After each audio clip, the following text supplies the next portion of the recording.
Ito na. Okay, fresh na fresh, mga kababayan. Ilang minuto pa lang to. Ilang minuto pa lang. Fresh na fresh, ha? Oo, a few minutes ago. Ito na, mga kapatid. Ang sabi ni VP Sara Duterte dito, taga-ainin natin. Sabi niya, kaysa ako sa mga nananawagan ng maayos, katanggap-tanggap at makataong pagpapairal ng batas at pagtataguyod ng hustisya sa ating bansa. Naku po! Nako, ayan na. So, ibig sabihin, ang sabi dito, sa pagtataguyod ng hustisya, isa siya sa mga nananawagan. Kaisa natin si VP Sara sa mga nananawagan na pagtataguyod ng hustisya sa ating bansa na ngayon ay parang hindi na nasusunod. Dako po, oo. Sabi pa niya dito, kasunod ito ng magulong pagpapatupad ng arrest warrant kay Pastor Apollo Kibuloy. Kahapon, nasanhi ng questionableng pagpapakita ng labis na puwersa at otoridad sa harap ng mga sibilyan. Nako, ayun. Sa ating pagpapairal ng batas, huwag nating kalimutan ang kaligtasan ng lahat, lalo na ng mga sibilyan, at mahalagang matiyak na mailayo sa panganib ang mga kabataan. Naku po, oo, napanood na ni BP Sara yung mga na-trauma at mga nasaktan. Okay? So may mga nasaktan po na mga sibilyan at may mga na-trauma po na mga bata. Pinakita po natin yan kagabi. Oo. So now, huwag din sana nating kalimutan na ang pandarahas sa ating mga mamamayan at paglapastangan sa ating demokrasya. Naku po, mga ganyan ang mga salita nito. Oo. Sana ay mapanatili natin ang respeto, kaayusan at kapayapaan sa ating bansa.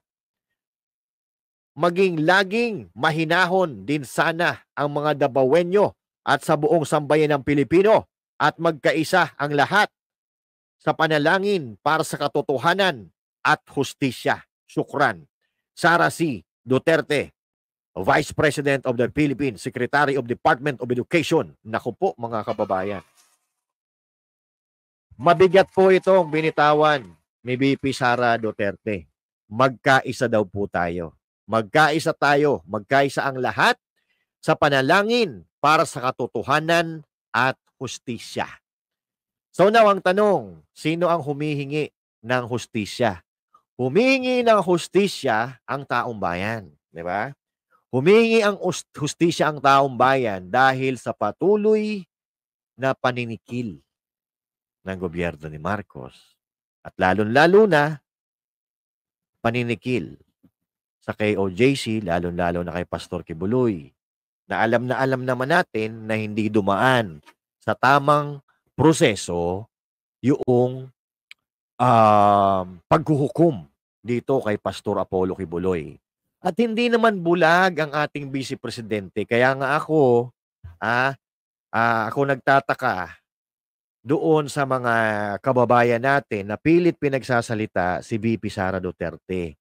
Si VP Sara Duterte ay atin po yan at hindi niyan tatraidorin ang kanyang pamilya. Yan po ang tatandaan ninyo.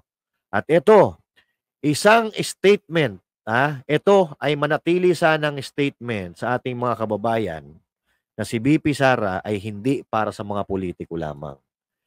Etong sinabi niyang ito, although hindi niya binabanatan ang administrasyon ni Marcos, pero itong mga salita na ito ay pitik ito, mga kababayan, sa administrasyon ni Marcos.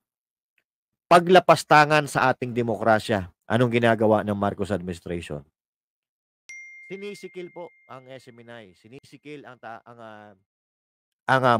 malayang pamamahayag sa Pilipinas. So, isa po yan sa form. That's one form ng paglapastangan sa ating demokrasya. Eto.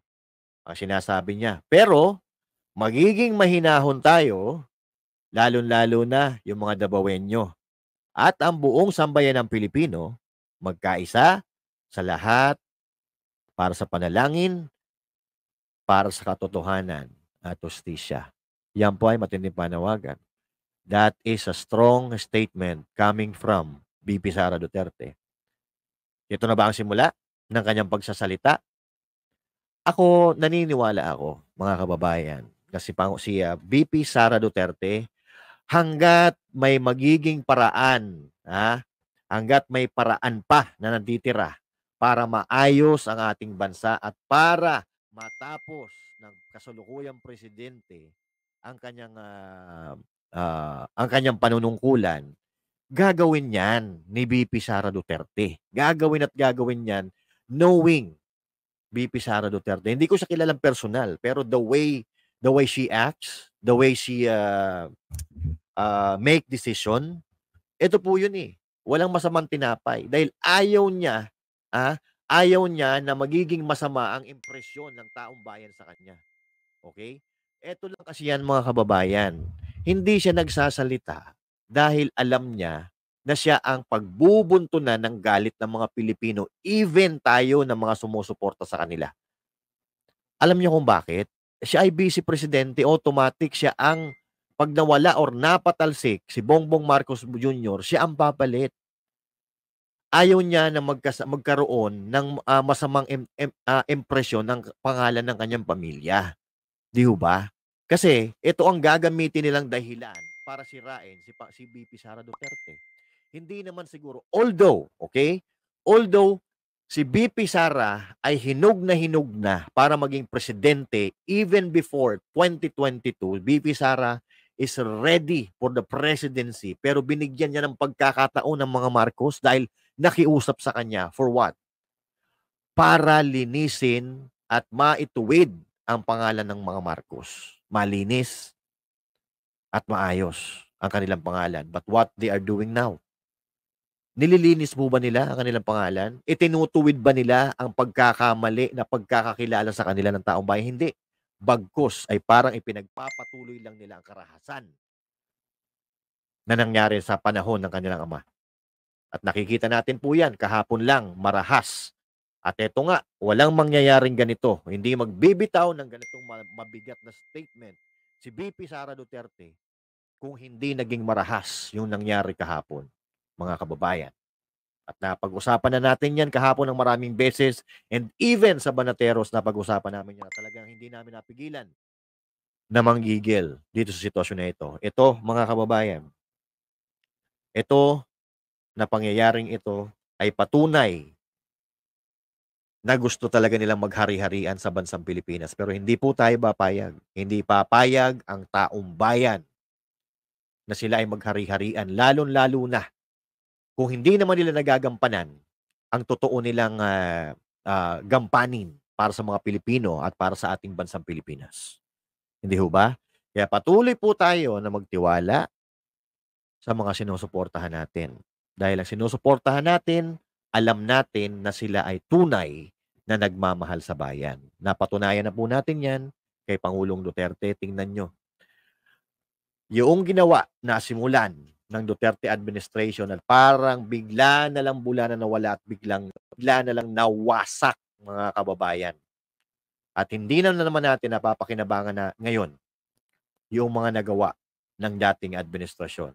At sana makapag-isip-isip ang kasalukuyang administrasyon dahil hindi po sa kanila papanig ang katotohanan kung ang ginagawa nila ay para lang sa pansarili nilang kapakinabangan, para mapahaba ang kanilang termino, para sundan ang yapak ng kanilang mga ninuno, ng kanilang tatay, na pahabain ang termino. Hindi na po mangyayari yan. Itagaan nyo yan sa bato dahil ang mga Pilipino ay hindi na bobo. Nasa social media era na po tayo. Huwag po kayong mag-ambisyon dahil kahit anong gawin ninyo, mananaig pa rin ang batas ng Pilipinas at batas ng taong bayan. Magkita-kita po tayo mamaya, mga kababayan, at of course, huwag po natin kakalimutan, alas 8 ng gabi, Banateros Live yan. Si Banat Bay, Boss Dada, and Coach Oli. At bukas, si Master Judea, nandyan sa Banateros Live. Magkita-kita po tayo mamaya muli sa ating night edition ng ating live stream. Magandang gabi po, and mag-ingat po tayo lahat. Bye-bye!